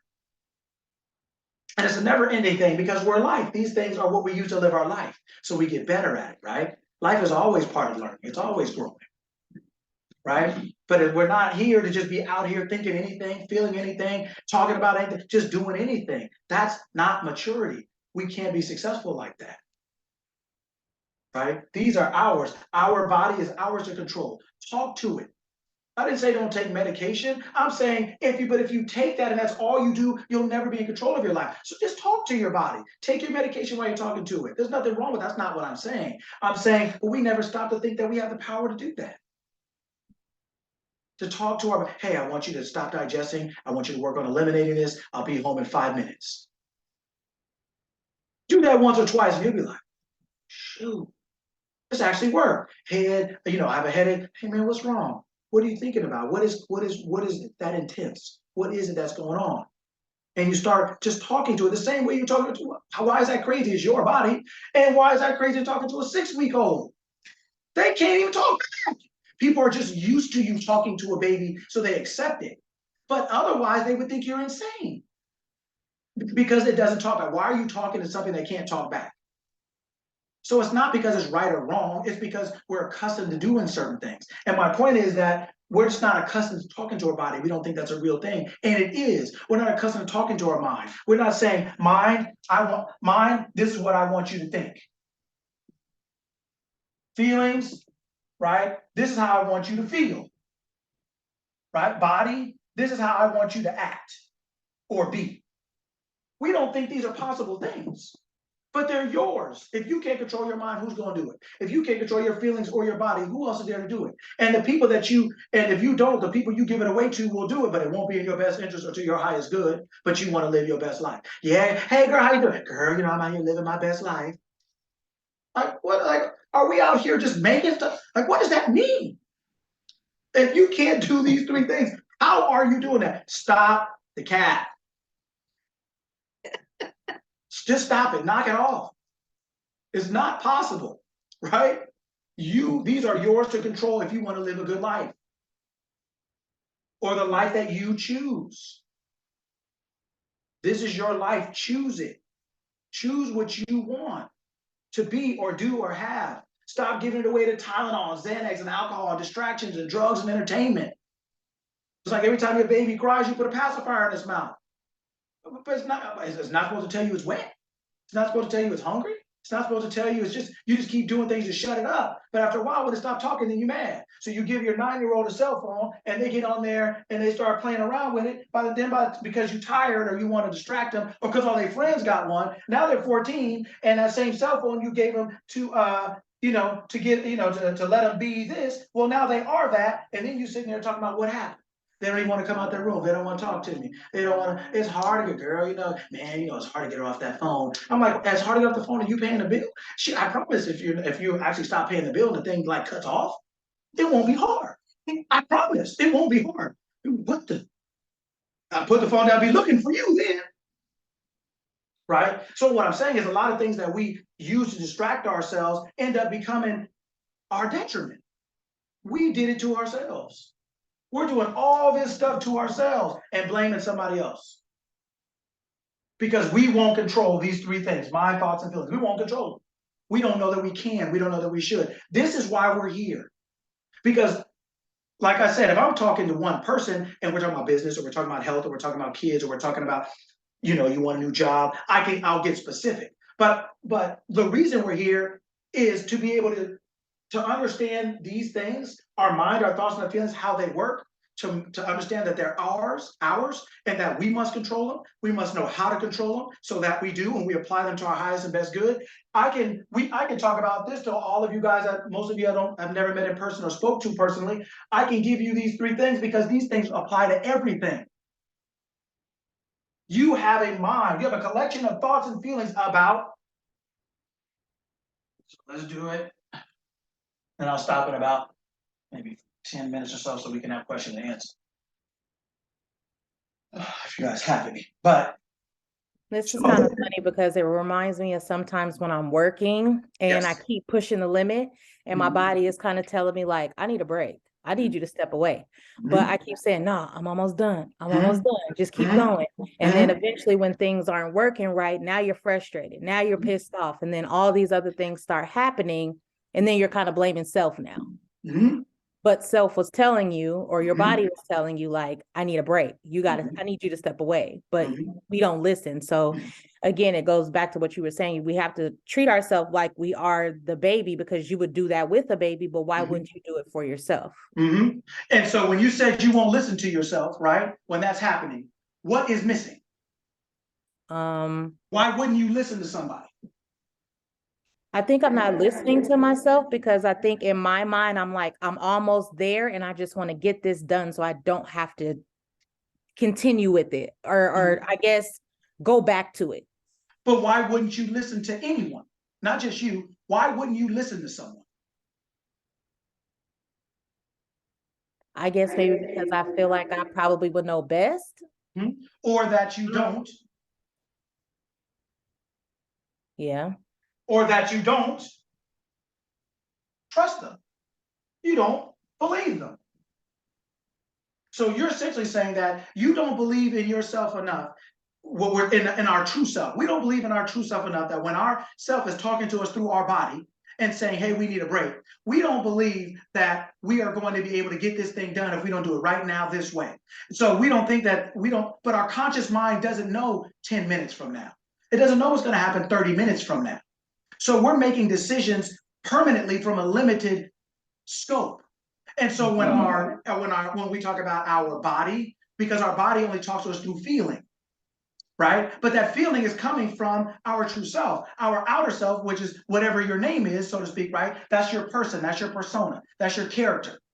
That is just a role you're playing. Your true self, which people call God and a lot of other things, knows everything. So it's communicating to you saying, hey man, we need a break. We need to shut this thing down. The blood pressure's going high. I can see the valve getting hot, but you don't know it till it pops.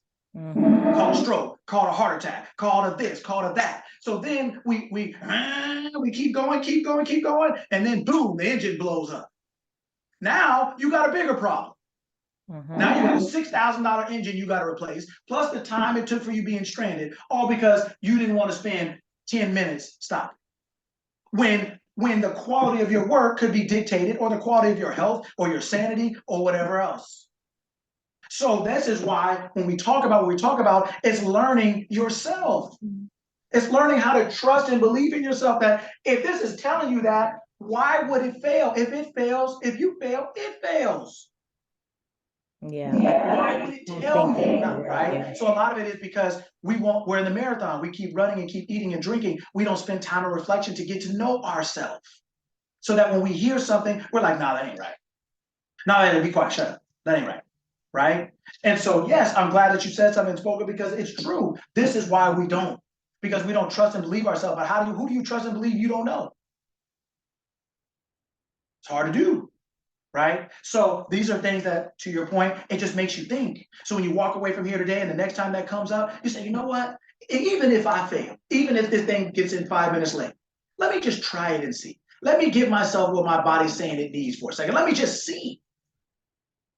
And I said, Because then I will see there are times where I actually do take a step back.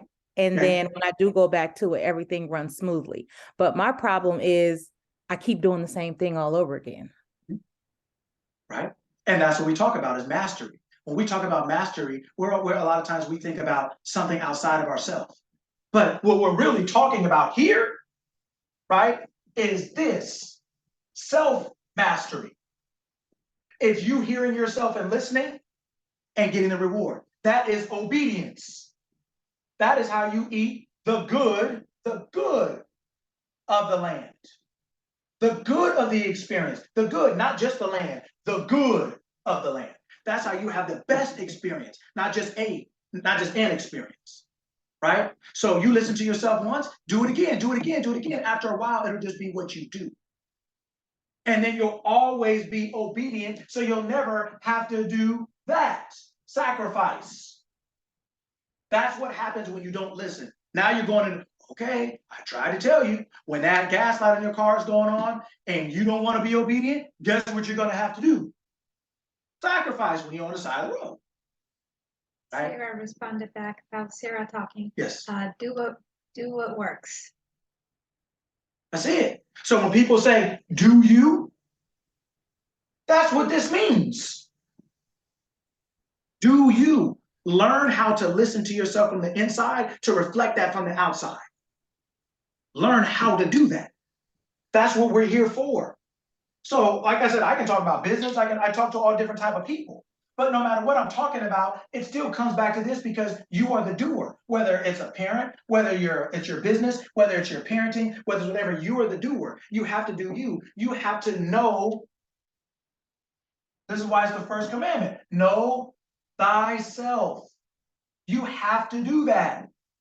Because thyself is the thing that has a business, that is a parent, that drives a car, that thyself is the one that's doing all these things. So according to what this is, who this is, how this is doing all of these things. And so many people come to me and they want a bigger business. They want business to look like that now. They want to go from this size to this size, but they don't want to spend any time with this. They just want to go straight to here. But this is why it's this size. So in order to increase this, you cannot keep this the same. You have to grow this bigger to handle that. Just like this is bigger than that, then if you want this, then you're going to have this. This is going to have to be bigger than that. So if you want to increase any of these areas, you have to increase the size of this. And the way you increase the size of it is by first knowing what it is. Best responded in the chat. That's a fact. Right? You have to know this so that you can increase it. When you know how to drive, can't you drive? Can't you go faster? Right? When you know how to count, can't you count? Can't you count faster? Your ability increases, so it allows you to do more things. Then it allows you to have more. So now your business, let's just say business is this size, and this is addition and subtraction. When you want to grow, you go to this, make it this. Now over here, you're doing multiplication and division. This is where you started, is at this size. When now you want to make this bigger, business bigger, you now go to yourself, you make this bigger, and now this can be multiplication and division. You can add on top. But you can't add on without developing this and growing this. And this is what I mean by learning how to think. Knowing how this person thinks, being aware of that. listening to yourself when you said, I should stop, I need a break, or you know what, I should do this, or I should do that. We always want everybody else's wisdom and counsel and won't listen to our own.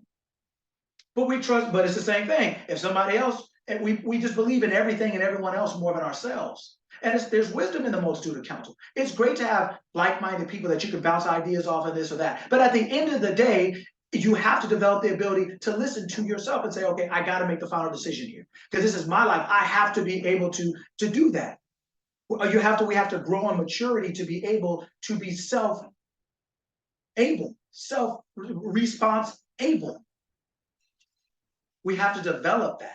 And a lot of times we can't because we don't spend any time with it, right? So whether it's a business, whether you're parenting, whether you're driving a car, anything that you want to develop and grow in your life starts with you.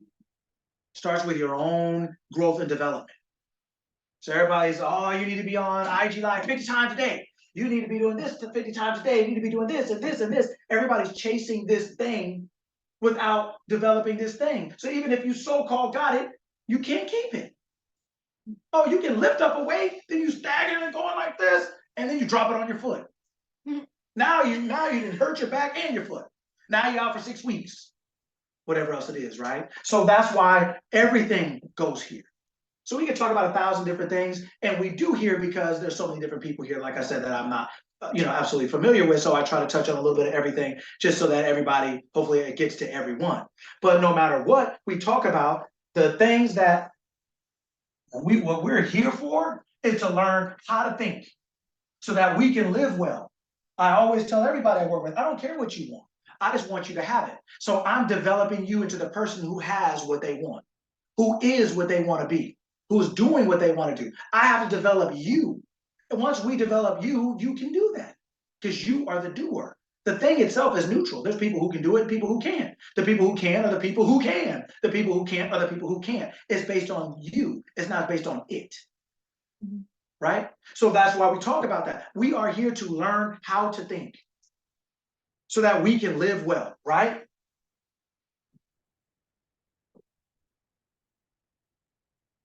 Learn how to think in order to live well. Your life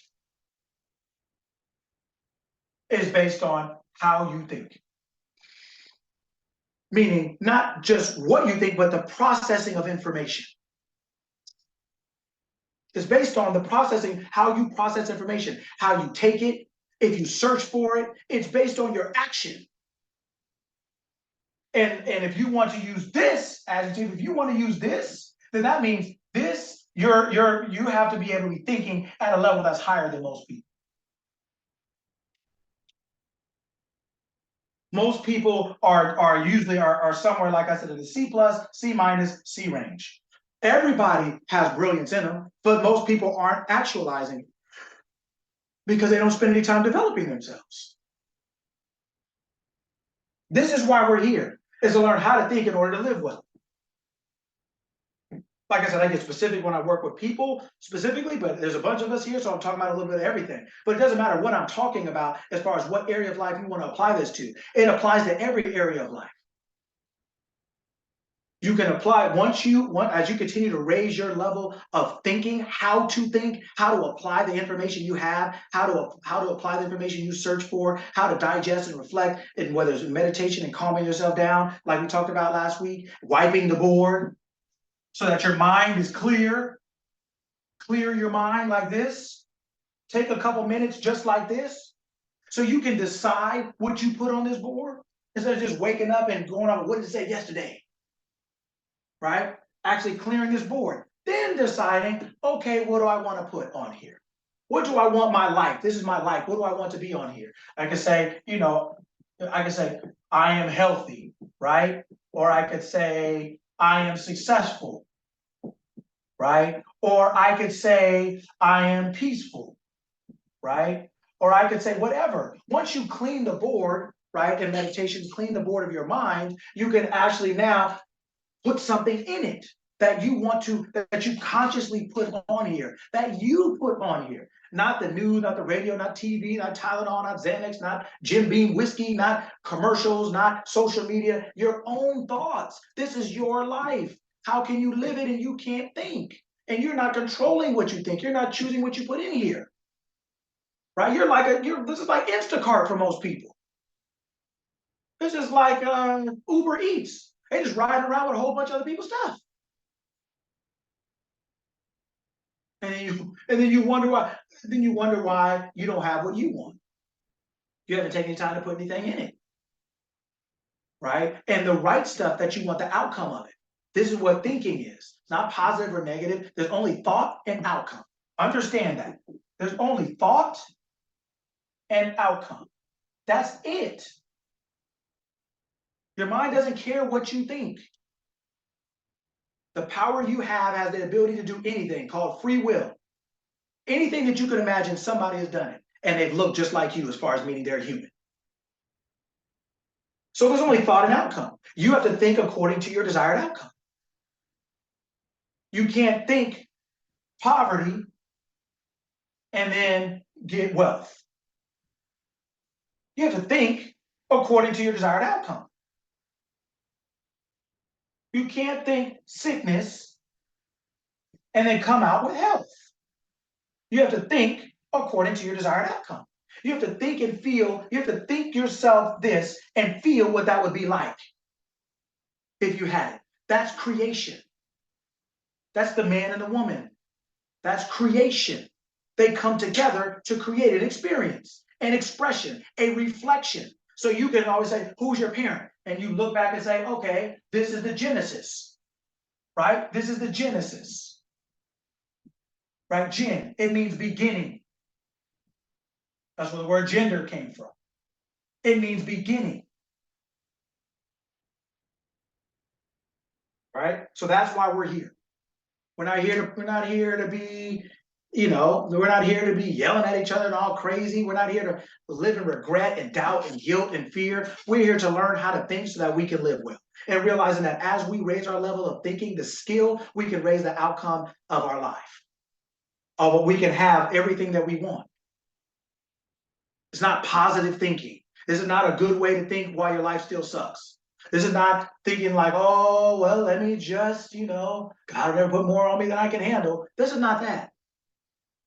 This is realizing now that you are causing your suffering by the way you're thinking and feeling, because you're out of control in your mind. You're putting stuff in your mind that your mind is using and running on, and then it's driving you crazy. But you put the stuff in it. So you have to discipline your mind, just like you discipline your children. It's out of love, and realizing that you have a responsibility to them that they cannot fulfill without you. That is a direct reflection of you. That's why we're here. We're here to learn how to think in order to live well. That's what I help people do on an individual or group or when I'm working with them. Here, we're just having a general conversation. So I'm saying a little bit of everything.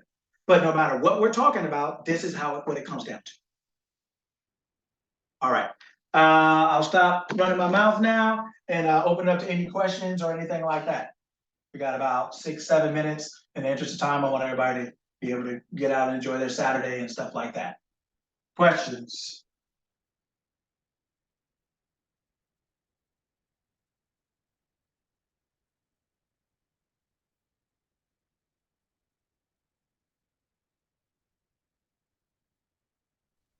Lucky, how do we start the healing process between our body and our mind? That way we can start listening and be still again. So one, it's like, remember, it's a relationship. It's a great question. So if you understand that it's a relationship, this relationship, you said, is between the body and the mind. But remember, it's a relationship. How do you develop any relationship? You sit down and you spend time with it. You talk to it. You listen to it, right? So you sit down, you stop your activity. Like dating, you stop. You're with this person right now. Put your phone on hold, put your phone in the purse. You turn your notifications off. When you're with this person, this is what you're doing. whether it's an hour, a day, a month, whatever else it is, so to speak. So you stop and you sit down and you develop this relationship by just sitting down and getting quiet. And then you start talking to each other. You get used to talking to each other and hearing each other. You'll get used to talking to your body. You'll get used to saying, okay, mind, this is what I want you to think. This is what I'm putting in you. This is how I want you to think. Body, this is how I want you to act. I'm grateful to you for this and I appreciate this. Okay, this is what I want you to do for me today. And you start talking out of the desired relationship you want to have. You don't talk to a crazy if you don't want a crazy relationship. You treat it the way you want it to treat you. And you talk to it and tell it what you want, tell it what you need, tell it what you're thinking, and you go back and forth in your relationship. So when you're meditating, you just stop and you close your eyes and you just get quiet for a second. And a lot of times that's when you'll hear this. You'll see, they'll kind of go across your mind like sheep. They'll go across your mind and you'll see kind of what's in there. And then you'll get a chance to kind of revamp it as you go. And the more you do it, you'll get better at it, just like any relationship. It just takes time and communication back and forth. Bess has a question. Go Yes. ahead, Bess. Good morning, everybody. Good morning, Coach Lucky. Good morning. My question, I feel like you kind of answered it throughout the whole talk, but how do you get to the point where you know that you know thyself enough to grow your little business into a bigger business? When do you get to that point? Like, what steps do you take? So Casanova said, assume a virtue if you have it not. What all of these people that are talking about positive thinking or talking about the mind or talking about metaphysics is, they're really talking about the art of creation. They're talking about how do you make something be? How do you make something become? How do you create something? And the first thing you have, right, is you said, okay, I have a little business, right? And I want to make it a big business, right? So then how do you create that? Well, the first thing you do is you have an idea. If you look at, like, in the Bible, like, everybody, like, God would send angels. Another word for angel is idea. It's a messenger of an idea. So when you have an idea, right, that is the true you saying, this is something I want to bring into physical expression. I want to bring into life. So what you do is you say, okay, I don't know how to do that in my physical world. I know I like it, but I don't know how. Well, so how do you bring that here? So what you do is you now say, okay, what is this business? What is this? Is it like $20 million a year? Is it I'm famous? Is it whatever else it is? This idea is a non-physical reflection of the physical. So what you do is you say, okay, I'm now going to assume, I'm now going to take this idea as fact in my mind, and I'm going to walk in the assumption, I'm going to impregnate my mind. I'm going to say, I am this size owner. I am this now. When you occupy that state of mind by assuming you are something, what you're doing is you're moving from this side to now this side. You're moving to here now. You're moving in mind. You are transforming yourself by renewing your mind. By thinking from this side, you actually move to this side. You start thinking like the person who has it. You'll start to have ideas. When you assume you are something, when you say, I am something, what you're saying now is God is something. You're saying the creative force is now assuming itself to be something. It's the idea. And now you're taking it as fact. So now when you do that, you now move to this side where it exists, where it's already so. So you're calling the end from the beginning, right? You're saying, I now am this thing.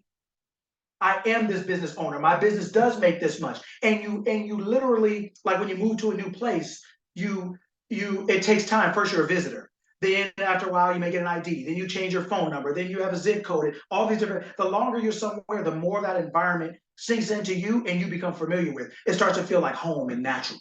So when you move, it feels weird at first. When you now say, I am this person, this whatever this desire is, it feels weird at first. But the longer you stay in it, the more it starts to feel normal to you. And you start to think like this person. And that's how you physically bring that into your world, is because you don't have what you want, you have what you are. So in order to have what you want, you have to become the person who is it, or who has it, or who does it. And you do that by assuming you are that person.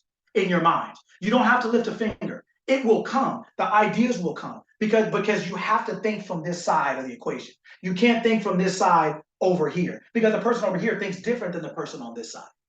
So you have to move in mind by assuming you are this person now. And the longer you stay in that assumption, the more thoughts like this person you have, because that's who you are. That's who you are as soon as you think it, but it takes time for it to become comfortable for you. But the longer you stay in it, the more you start to think like the person who has it. And that's how you start to reflect it in your world.